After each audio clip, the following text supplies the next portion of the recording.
race 2 for the production GTs, and it's a reverse grid. So Brodie Finlay and Ashley Cooper start up front. Russell Keeler alongside John Muir from row number 2. Then it's Sam Padden alongside Bryce Thompson and a pair of Super Sixes. Mervyn Lloyd and Paul Muir make up row number 4. Big field for productions as we go back to row 5. Dean Moore alongside Howard Kingsford Smith.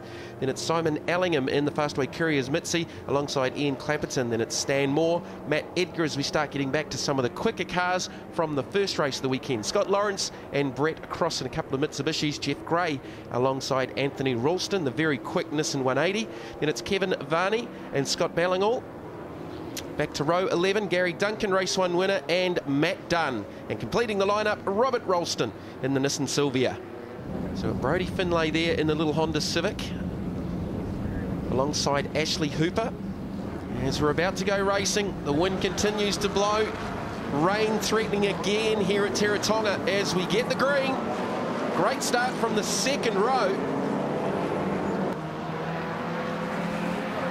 That's Russell Keeler just working his way through.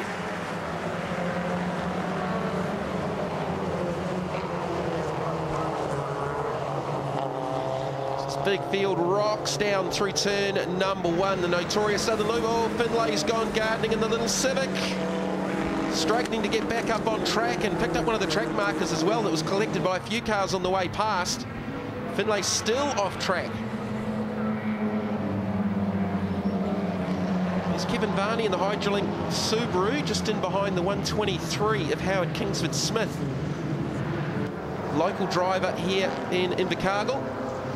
Kevin Varney starting from grid 15. A fantastic start, obviously using the four-wheel drive with the Subaru WRX. Trying to go the long way around through turn number 5.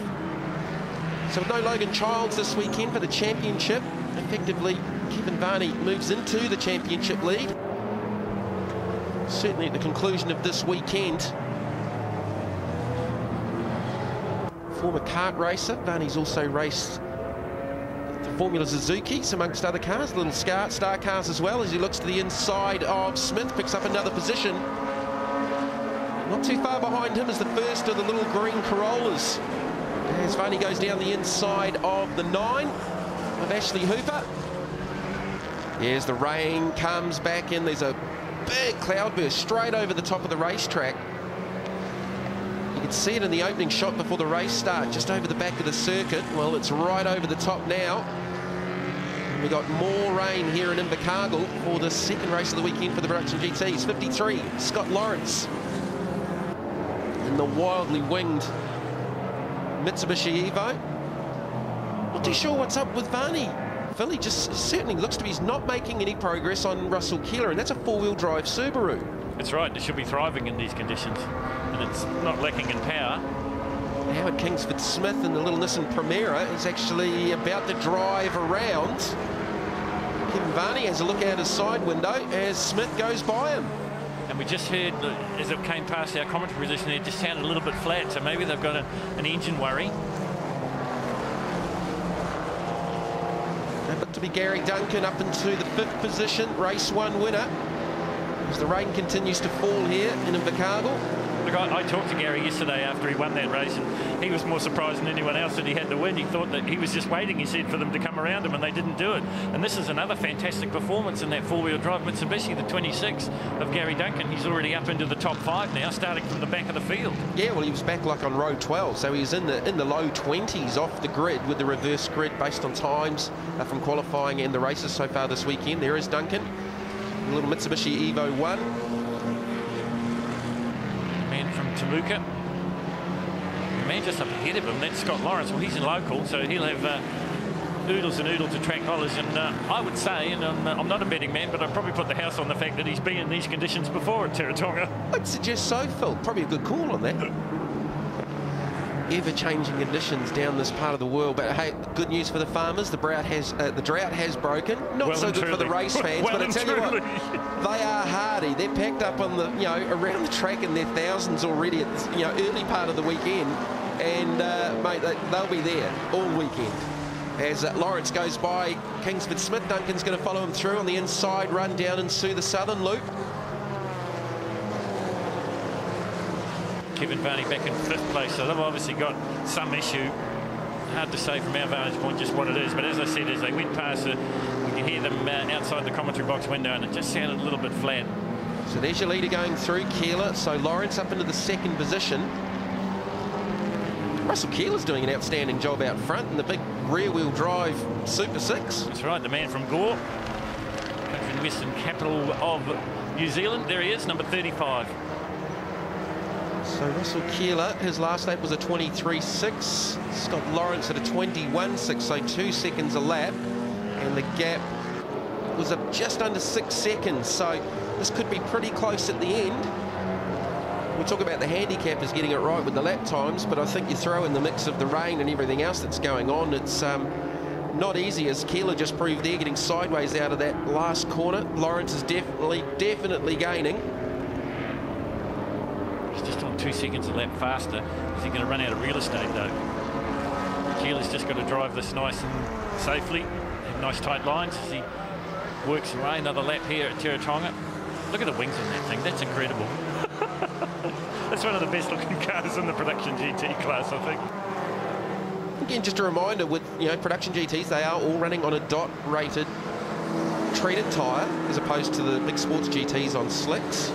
It's definitely not going to be on slicks in these conditions anyway. But yeah, Keeler's just doing a really good job here. Lawrence, you can see how much he's closed that gap. It's gone from probably 5 odd seconds down to less than a second.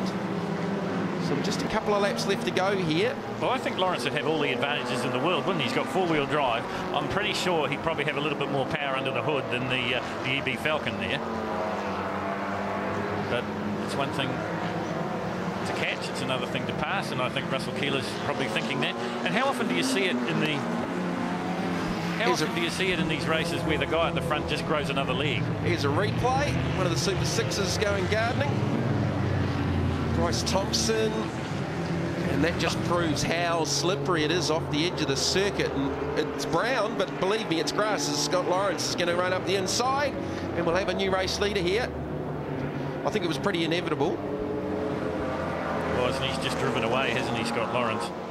Windscreen wipers working overtime. Now there's Gary Duncan. I was just about to say before that replay that Duncan wasn't really making too much progress. He was sort of 2 or 3 seconds back, but he's just got ahead of steam and moves through into the 2nd position. So he's looking for his 2nd win of the weekend, but he might have his work cut out trying to get around Scott Lawrence. Well, suddenly he's right there. And the other thing, that's a big one. That's number 60, John Muir from Gore. Wow. That's how to shorten a Holden. That happened very quickly indeed. Here's the replay. And he's done it all on his own, coming from about 16th position. Oh, you heard it in the effects, Mike. So that's off the exit of the Southern Loop, I think. Oh, he's going to drive it away now. There's a tough Holden. Red flag. A red flag, as Muir is unbelievably able to drive it away. So a big moment there for John Muir. Race has been declared, is the call that we're getting over race radio.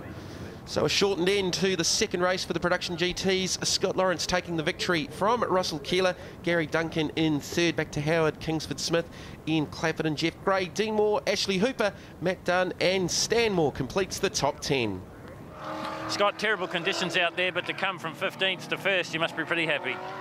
Beautiful conditions. Absolutely love the conditions. First day out in the car, or first weekend out in the car. Wouldn't have got here if it wasn't for my sponsors, Advance Ag. Yesterday I was feeling pretty dejected because just didn't have the speed with all to the big powerful 2-wheel drive cars. But 4-wheel drive and wets come into play and just love it.